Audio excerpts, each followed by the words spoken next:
ایک استاد کا ہونا میں نے بتایا ضروری ہے، اسی طریقے سے ایک عمل کے لیے شرط ہونا بہت ضروری ہے۔ کہ حضور نبی کریم صلی اللہ علیہ وآلہ وسلم ایک کافر سے فرماتے ہیں کہ اس درخت سے کہہ کہ تجھ کو اللہ کا رسول بلاتے ہیں۔ وہ جا کر کہتا ہے اور درخت زمین چیرتا ہوا سرکار کی بارگاہ میں حاضر ہو کر سلام عرض کرتا ہے۔ پھر حضور واپسی کو حکم فرماتے ہیں، چلا جاتا ہے۔ وہ درخت یہ نہیں دیکھتا کہ کہنے والا کون ہے، مسلمان ہے یا کافر۔ آج میں، آپ اور دیگر کروڑوں مسلمان ہیں، کسی درخت کے پاس جا کر ایک بار نہیں، دو بار نہیں، 40 روز ایک پاؤں پر کھڑا رہ کر ان الفاظ کو مسلسل رات دن رٹتے رہیں، کوئی نتیجہ فراہم نہیں ہوگا۔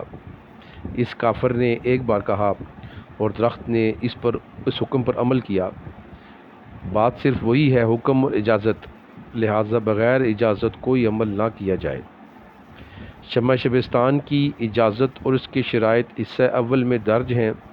پہلے ان شرائط کو ملاحظہ فرمائیں، پھر اسی کے مطابق اجازت حاصل کریں،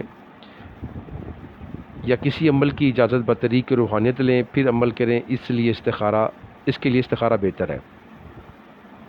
دوسرا نمبر، یقین کامل ضروری ہے۔ اجازت اور اعتقاد کامل کسی عمل کے اظہار اثر کے لیے روحانی برقی دو تار ہیں جو قلب کے ذریعے متحرک ہو کر الیکٹرک شاک کی طرح اثر انداز ہوتے ہیں۔ اور اس میں شروع میں ہی یہاں پہ ہدایات برائے عالمین شمع شبستان رضا لکھی گئی ہیں۔ تو یہ ہدایات جو ہیں حضرت قبلہ الحاج صوفی عزیز احمد صاحب مداح رسول رضوی بریلوی مد اللہ العالیہ کو، حضرت حجت الاسلام حضرت مولانا شاہ محمد حمد رضا خان صاحب خلف اکبر اہل سنت اعلی حضرت رضی اللہ عنہ نے بیعت و خلافت سلسلہ عالیہ قادریہ رضویہ اور جملہ تعویذات و عملیات کی اجازت فرماتے ہوئے فرمائی تھی۔ خلاف شرح کے لیے نہ خود استعمال کریں، نہ کسی اور کو دیں، نہ بتائیں۔ یعنی یہ اس کی پہلی شرط یہ ہے کہ کوئی بھی کام جو خلاف شرع ہو، نہ اسے خود استعمال کریں، نہ کسی دوسرے کو دیں، اور نہ ہی اس کو بتائیں کہ اگر آپ کو یہ شک و شبہ ہو کہ وہ آدمی اس کو کسی غلط مقصد کے لیے یا خلاف شرع کام کے لیے استعمال کرے گا تو ہرگز اس کی وہ ہیلپ نہ کریں یا مدد نہ کریں اس چیز کے، ٹھیک ہے۔ مثلا جس طرح اکثر تسخیر شوہر چاہتی ہیں کہ ہمارے کہنے میں ہو جائے، جو ہم کہیں وہی کرے، یہ حرام ہے۔ حدیث میں اسے شرک فرمایا۔ اللہ عز و جل نے شوہر کا حاکم بنایا ہے، نہ کہ محکوم۔ یعنی اب جو عورتیں ہیں وہ اکثر چاہتی ہیں کہ ہمارا خاوند ہماری تابع ہو جائے، ہماری بات مانے، یہ کرے وہ کرے۔ تو اللہ تعالیٰ نے شوہر کو یا مرد کو وہ حاکم بنایا ہے، اس کا محکوم نہیں بنایا گیا۔ تو اس لیے اس کے لیے عملیات نہ کریں کہ وہ شوہر جو ہے ان کا وہ غلام بن جائے۔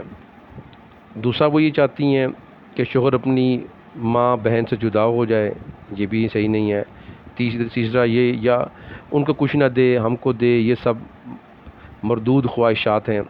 4 مقدمات فوجداری میں مسلمانوں کو نقوش حفاظت دیے جائیں۔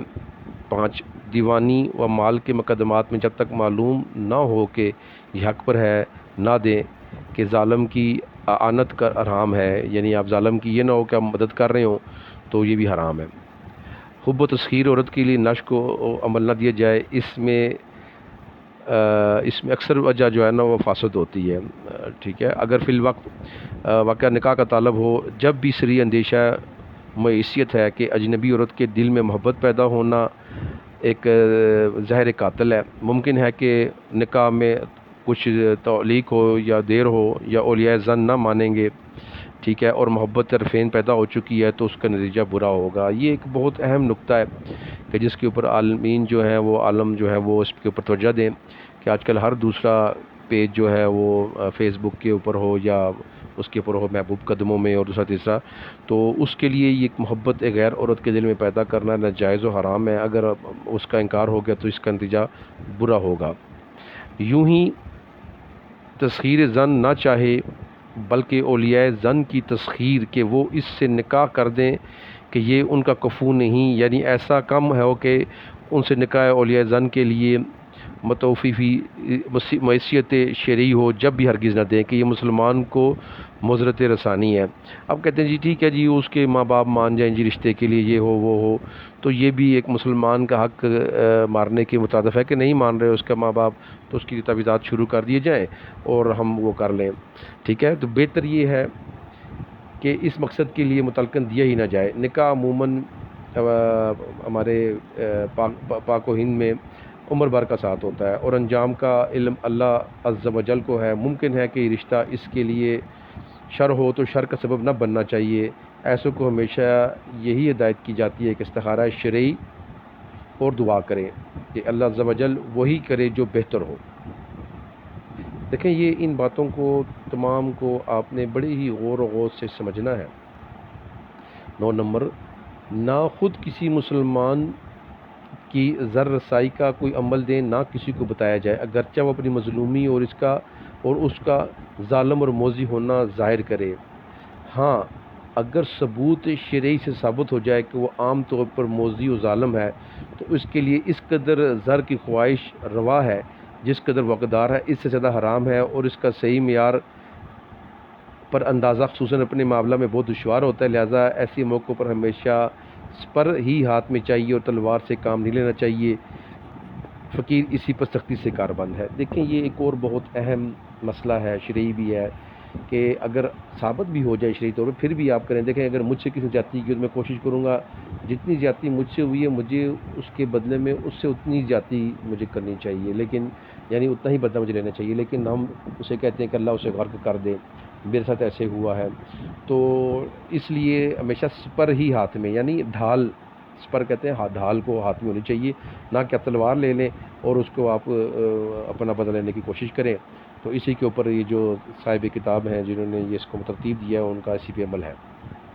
10 نمبر، مسلمانوں کو بوجہ اللہ تاویزات و اعمال دیے جائیں اور دینوی نفع کی تمنا ہو، جیسا کہ بحمدللہ تعالیٰ یہاں کا دستور ہے۔ یعنی یہ ہو کہ اب اللہ اور اس کے رسول کی، اللہ کی رضا کے لیے آپ تاویزات و اعمال کریں، نہ کہ آپ اس کے لیے نفع کی رکھیں جی کہ مجھے اتنے پیسے مل جائیں، اتنے ہزار مل جائیں اور یہ ہو جائے وہ ہو جائے، تو ہرگز اس چیز کو آپ وہ نہ کریں۔ کفار کو اگر نقوش دیے جائیں تو پوشیدہ طور پر، علانیہ طور پر دینے کی اجازت نہیں ہے، اور وہ بھی ایسا نہ ہو کہ جس سے کسی مسلمان کا نقصان ہو اور اس سے معاوضہ لینے میں مذائقہ نہیں۔ ہاں ٹھیک ہے، اگر کوئی کافر آ جاتا ہے اور مسلمان نہیں ہے اس سے اگر آپ کچھ معاوضہ لے لیتے ہیں اور جس سے مسلمان کو کوئی اگر نقصان نہیں پہنچتا ہے اور اس کے کسی کاروبار رزق وغیرہ کے لیے اگر دینا چاہیں تو آپ اس کے دے سکتے ہیں، یا ان کے کسی معاملات میں، لیکن کسی مسلمان کا حق اس میں ہرگز نہ مارا جائے۔ 12 نمبر، جو لوگ اسلام کے کھلے دشمن ہوں یا حضور نبی کریم صلی اللہ علیہ وآلہ وسلم کے شاتم ہوں نعوذ باللہ، تو انہیں تعویذات نہ دیے جائیں، کیونکہ ان کا مبتلا عذاب و بلا من جانب اللہ ہے، اور عوام میں سے جو لوگ اپنے کم علمی کی وجہ سے ان کے پیروکار ہوں ان کو اگر تعویذات دیے جائیں تو ان سے معاوضہ لینا چاہیے۔ یہ 12 باتیں حسب ارشاد شہزادہ اعلیٰ حضرت قدس روحہ بغرض ہدایت تحریر ہے۔ اللہ عز و جل ہمیں عمل کرنے کی توفیق عطا فرمائے، آمین آمین یا ثم آمین۔ تو اس سے پہلے میں آگے اگر بڑھوں تو میں اس تعارف کو، اس ویڈیو کو یہیں میں مختصر کرتے ہوئے میں ختم کرتا ہوں، تو انشاءاللہ اگلے لائیو میں پھر آپ کو مزید اس کتاب کے بارے میں بتایا جائے گا۔ بہت شکریہ، السلام علیکم۔